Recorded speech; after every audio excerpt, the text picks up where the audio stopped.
It's so frustrating when we have great intentions of creating new, healthier habits like planning our meals ahead of time or exercising 3 times a week or starting a meditation practice. And we do really well for a day or so, but then it all kind of falls apart, right? You know how this feels? Well, guess what? There's some good news here because this is actually a pretty simple fix. There's actually only 3 reasons why most people's healthy habits don't stick. And in this video, I'm going to share all 3 of them with you and show you exactly how to fix each one so that you can start creating healthy habits that actually do stick and become your new normal. So let's get into it. Okay, the first reason that most people's healthy habits tend to fizzle out is that they're not actually starting with the right habit. Now that might sound a little confusing, right? Like, aren't all healthy habits good habits? And in a perfect world, shouldn't we be doing all the healthy habits all the time? The answer is actually no. It's completely impossible and unrealistic to think that you will just adopt all the healthy habits all at once and do everything perfectly, right? Like that, it just doesn't work that way. And if we imagine that it does, we really set ourselves up for failure. Instead, we have to find the right place to start and then build from there. So where's the right place to start when you're creating healthier habits? Well, you want to start with a habit that has 2 things. One, it's high impact in terms of bringing you closer to your ultimate goal. And second, it feels pretty easy to do. Now, this is not what most people are doing. Most people are kind of thinking about their long-term goal and then just zeroing in on something that they imagine is the biggest problem or would be the biggest needle mover in terms of helping them reach that goal. So for example, if someone's long-term goal is to lose 50 pounds, they might zero in on the fact that they snack at night a lot, and they might think that's what I have to work on, right? I have to fix that habit. I have to break my habit of nighttime snacking, or I have to create a new habit of not snacking at night. You know, they zero in on that because it just feels like it's the biggest problem, right? Or that fixing that one thing is going to be the biggest needle mover in terms of helping them reach their goal of weight loss. But this is actually not really the way habits work. And by focusing on the wrong habit this way to start, we again kind of set ourselves up for failure. So instead, remember what I said earlier about how it's really important that we pick the right first habit to start with and then grow from there. And that first habit needs to have 2 things in common. It needs to have high impact towards helping you reach your goal, and it also needs to feel pretty easy. Now, let's go back to our example there of just ending nighttime snacking or of doing something completely different than nighttime snacking. It might have high impact, might bring you closer to your goal, but it doesn't feel easy, right? It feels really hard. Anybody who's ever tried to do this, we know that. So for that reason, this is not going to be a good place for you to start. This is not going to be a good first healthy habit for you to adopt. This is not going to be a foundation on which you can build.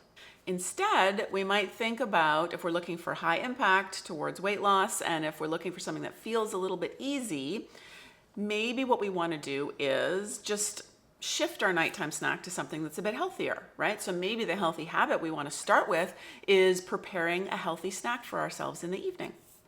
Or maybe it's changing up our nighttime routine so that we have a lovely bath in the evening. You know, that might have high impact because it leaves little time for nighttime snacking, and it also feels pretty easy if you're someone who really enjoys taking a bath. So you can see how we just need to kind of think about how we're deciding on that initial first habit so that it has high impact and it feels pretty easy, right? This is the key in making sure that you're starting in the right place. This is a diagram from my habit design roadmap toolkit that really illustrates this. This is a worksheet that I use to identify what I call the golden behavior, which is really the behavior you should start with, right? That first healthy habit that is going to be something you can really establish, solidify, and then grow from. So in the golden behavior matrix, we really list all of the different behaviors that might help us reach our goal, and then we put them in different quadrants of the matrix based on how much impact they have towards helping us reach our goal and also how easy they feel. And when we do that, we can quickly then see where we should start by finding the ones that are both high impact and feel pretty easy. The second reason that most people's attempts at creating healthy habits tend to fizzle out is that they fail to set up a trigger for the new habit. What most people are doing is they kind of decide on a healthy habit they want to create, and then they just hope that they can summon up enough willpower to remember to do it consistently. We know this doesn't really work, and it doesn't work because it doesn't align with the way your brain creates habits. Habits require a trigger in your brain, and so if you want to create a new habit, you need to identify a trigger for it. Now, a trigger is just something else that you already do regularly that when you do it, it will remind your brain to do the new healthy habit. Now, the great news is that you already have tons of triggers in your regular day, things that you do every day or on a pretty regular basis, and any one of these could be used as a trigger for your new healthy habit.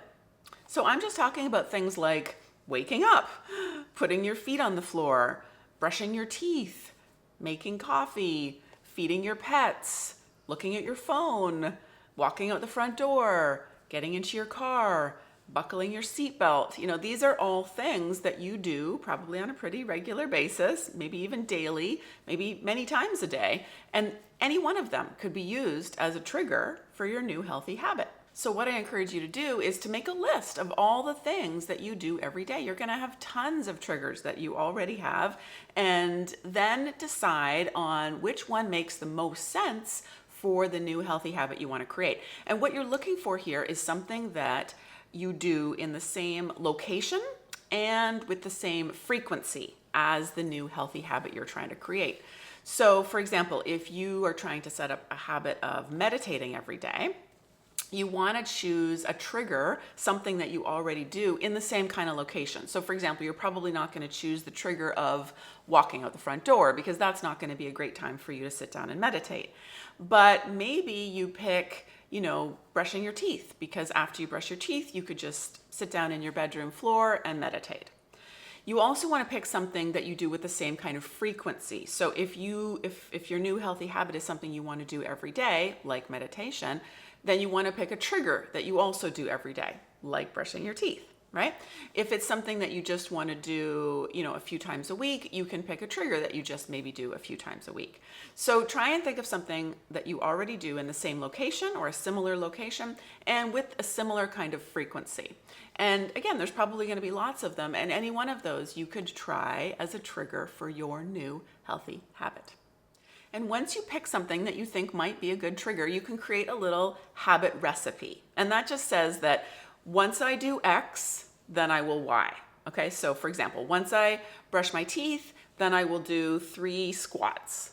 Or once I press the start button on the coffee maker, I will put 1 piece of fruit into my purse or briefcase as a healthy snack at work. Or once I turn on the shower to let the water heat up, then I will repeat my favorite affirmation or mantra in my head 3 times. So not setting up a trigger is one of the key reasons that so many people's attempts at creating healthy habits fails. So make sure that you're thinking about what could be a good trigger for your healthy habit. And that brings me to the third reason that so many people's attempts at healthy habits tend to fizzle out.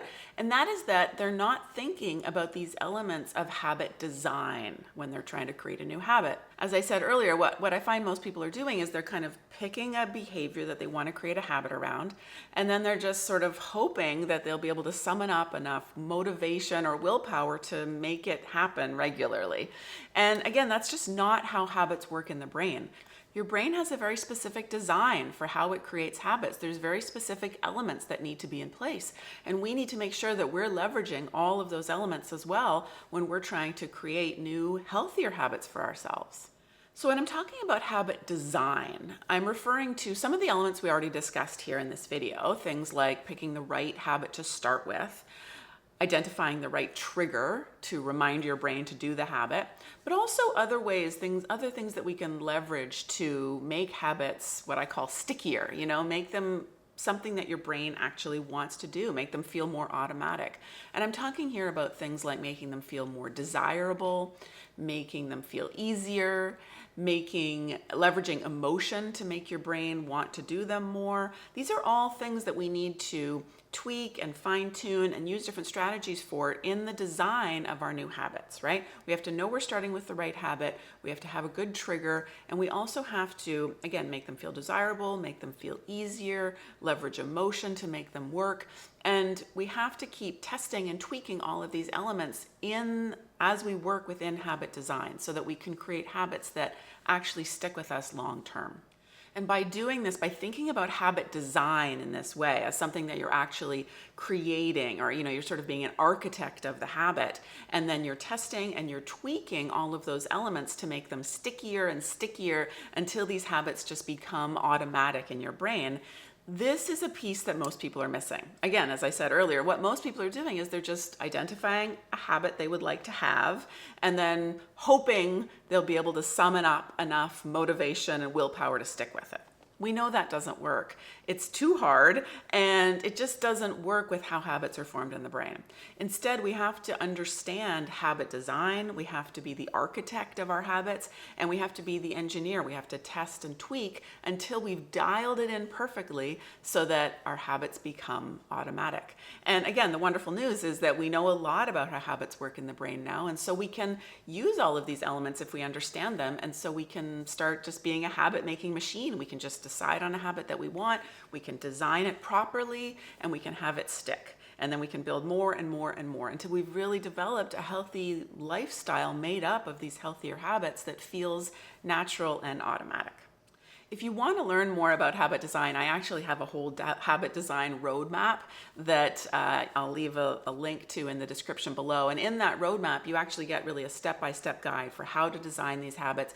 You get worksheets for each step as well as examples. You get video tutorials of how to create your healthy habits, how to identify the right place to start, how to find your triggers, and how to dial in all those different elements to make your habits super sticky so that you can start building all the habits you want to create this foundation for the healthy lifestyle that you're dreaming of. So again, I'll leave the link to that in the description below, and you can check that out if that's a toolbox that you'd like to have. I hope this video was helpful. I hope you took away some ideas about how you can make your habits a little stickier, how make your habits work for you instead of just hoping for a new habit and then kind of watching it fizzle out and feeling that frustration. Let me know in the comments below, what's a habit that you really want to have in your life? What's a habit that you've been trying to maybe get to stick, but it hasn't? And I'm hoping that these tips are going to help you finally flip that switch and make that habit work for you. Okay? Amazing. Thanks for hanging out with me today. I hope this was useful, and I will see you right back here next week.